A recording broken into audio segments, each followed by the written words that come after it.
I've got to say, right now I am a little shocked, very surprised, because I have been trying to get a decent roll on this godforsaken pulse rifle ever since the season started, ever since they introduced these weapons for the strikes and the crucible and the gambit. So what I'm talking about today is going to be Hopscotch Pilgrim. I'm sorry. What I'm talking about today is going to be the Third Axiom, which is the reincarnation of the Hopscotch Pilgrim from Destiny 1. Now, this isn't easy to get, right? You gotta grind strikes, and that's really the only way to do it. I'm gonna be honest, you need to throw on Vanguard Prosperity and just go play strikes. That's the only way to get this weapon. And the drop rate's low. It's wicked low. So good luck, getting one to drop. And then, that's fine. But at least whenever it drops, you're guaranteed to get a god roll. Oh, you're not guaranteed to get a god roll. So you mean to tell me that there's 12 traits in the first trait column? Oh, okay. Well, what about the second trait column? Oh, there's 12 traits there too. Oh, Jesus. Okay.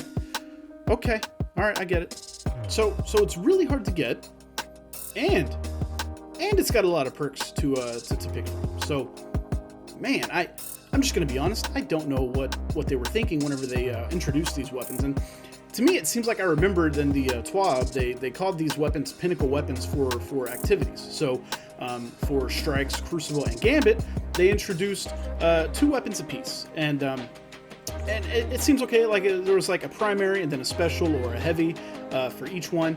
And that's fine. That's very cool. It gives us something to grind those activities for. But good Lord, is there a lot of grinding involved? How much grinding? I mean, to be exact, the number of combinations for this pulse rifle, for example, the bottom dollar, for the frozen orbit, those are just a couple that I can think of. And then I think we have the Royal Entry also for Vanguard strikes, the Trinary System fusion rifle for Gambit, and then the Keening sidearm for Crucible. And so the thing is all of these weapons each come with 12 perks in these first and second trait column. So getting the god roll is hard, to say the least. I know people that have farmed hours, that have farmed weeks at a time in Gambit to try and get a single bottom dollar, and it just doesn't seem to drop for them. And then whenever they do get a drop, it seems like a pretty crappy roll. That was where I was with this. You see, I love pulse rifles. I've always loved pulse rifles, and mind you, adaptive frames are my favorite archetype. My favorite pulse rifle in the game is the Last Perdition.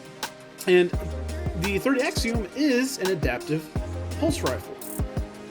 But my God, are there a lot of perks to pick from. So we're going to go over that right now.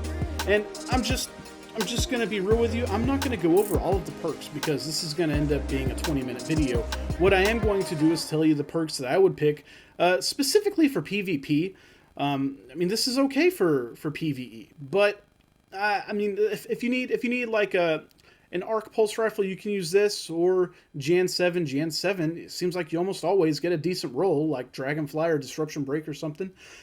This one, it's a little bit more difficult. So I'm actually just going to stick to the PvE rolls right now, and I'm going to test it some more in PvP to see if there's anything viable there. But going over the barrels, yes, this drops with barrels and magazines.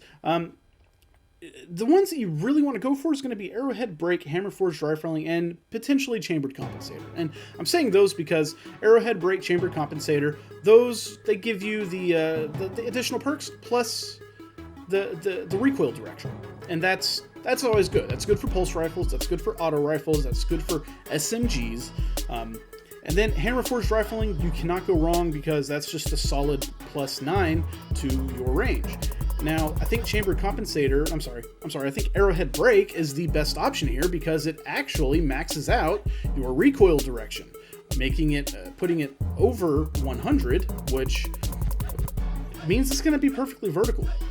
And if you do that, then you do not have to put a counterbalance mod on this weapon, leaving it open for either a targeting adjuster or a backup mag.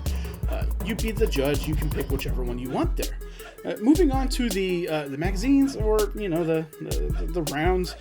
Ricochet rounds are high cal rounds. And that's really the only two solid options. Now, ricochet rounds is good because, you know, they bounce off of surfaces, of course, but they also give you a plus to your range and stability, and that's always a good thing.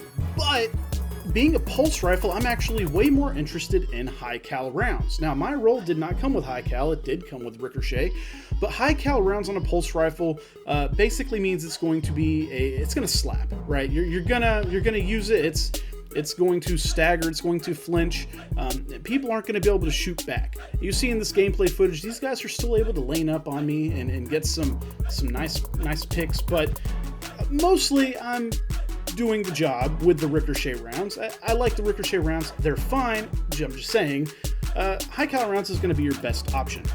And then moving on to the second column, or the first trait column, we have rangefinder and quick draw. Now, in a lot of cases, you like those to be paired up together, but these are both available in the same column, so you got to choose.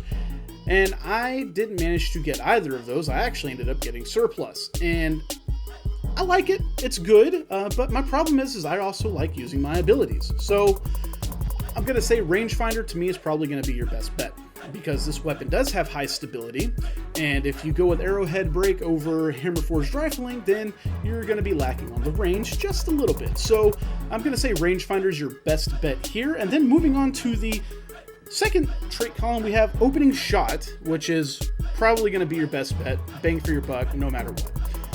But I'm also interested in elemental capacitor. Now, this is good because if you use, Void, you get the additional stability. I think Arc is going to be handling so-and-so, right? I would actually be very interested in trying a surplus elemental capacitor roll. The roll that I got today, it's okay. So I got either hammer forged rifling or chambered compensator. I can use ricochet rounds, and I ended up with surplus and opening shot. And this has been pretty good. I'm not complaining about it one bit. Now briefly, let's go over the actual stats on the weapon, and then I'll kind of give you guys a rundown of the pros and cons, and then we'll close off by giving you my god roll. The stats being, this is a 390 RPM, an adaptive frame, giving it an impact of 29 with a range of 54, a stability of 60, a handling of 52, a reload speed of 51, with an aim assistance of 66, an inventory size of 47, a zoom of 18, a recoil direction of 74, with a 26 bounce intensity tending left. All that means is it's an adaptive frame. It's pretty consistent on its own. The range and the stability are fair.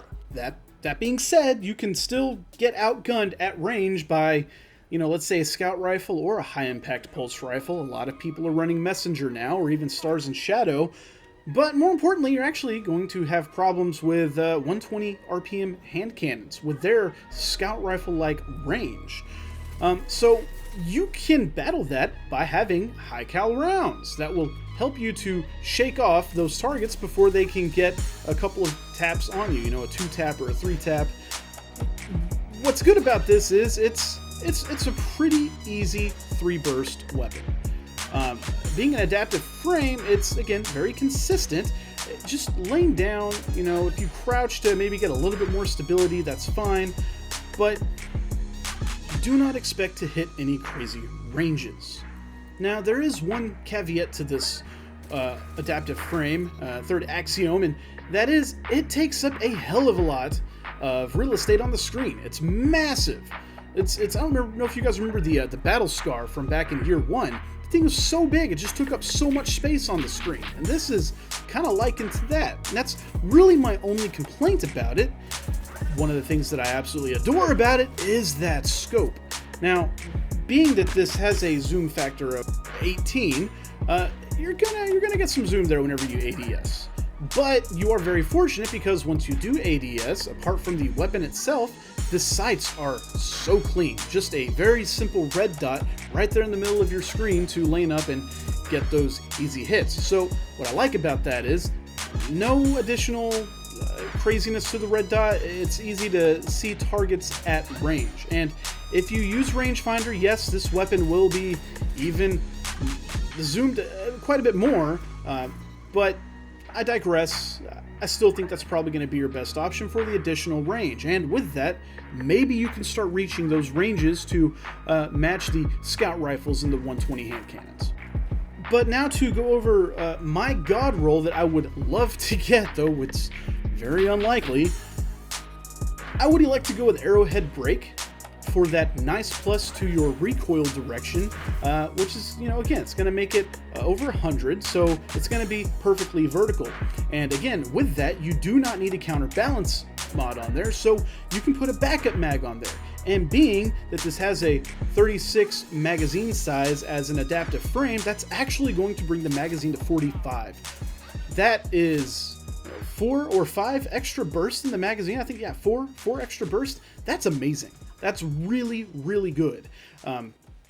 And moving on to the next one, I would probably go with high cal rounds. That's really it. Ricochet rounds is great. You get the nice bump to range and stability, but you can't go wrong with that additional flinch. That's what's going to help you to battle those hand cannon users, those 120 users, and those scout rifles, and even some of the other pulse rifles. Heck, I think that with the right, if you have high cal rounds on, I think that's going to help you lane up against some high impact pulse rifles like the Messenger, even with Desperado. So keep an eye out for that. Moving on to the first trait column, I would go for rangefinder. Quick draw is great, but rangefinder is going to be better. Again, you want to reach those ranges that those other guys are hitting with their scout cannons, hand scouts, whatever you want to call them. My God, they reach so far. Have you guys seen Sturm? It's stupid. And then finally, we would wrap it up with opening shot. Opening shot, it's just, with pulse rifles, it just makes so much sense. There's really no better perk to use on a pulse rifle than opening shot. If they all rolled with it, I would say use it on everything. But this is pretty unique in that it can't roll with it. So rangefinder, opening shot, high cal rounds, arrowhead brake, and of course range or stability masterwork. Either one's going to be great. I do gotta say, I'm very intrigued by the possibility of a surplus elemental capacitor roll to see just how stable this thing can become. But I digress. I'm happy with the roll I have today, the surplus opening shot roll. It's been pretty good so far. I don't know that I'm going to be using this over my Messenger right now. That's fine. But, it's still fun to use. I'm glad I finally got a decent roll, and that's really all I care about. But that's really going to be it for me, guys. I appreciate you for checking out the video. It's been a great couple of weeks. We've gone from 19 subscribers up to 30. That is over a 50% increase, if you can believe it. And I'm just so thankful for you guys. I'm going to keep doing this, and I hope that you think that my content is getting better. I like to think that it is. Apart from that, guys, that's going to do it for me. Again, thanks so much. Don't forget to like and subscribe, and as always, Godspeed, my friends.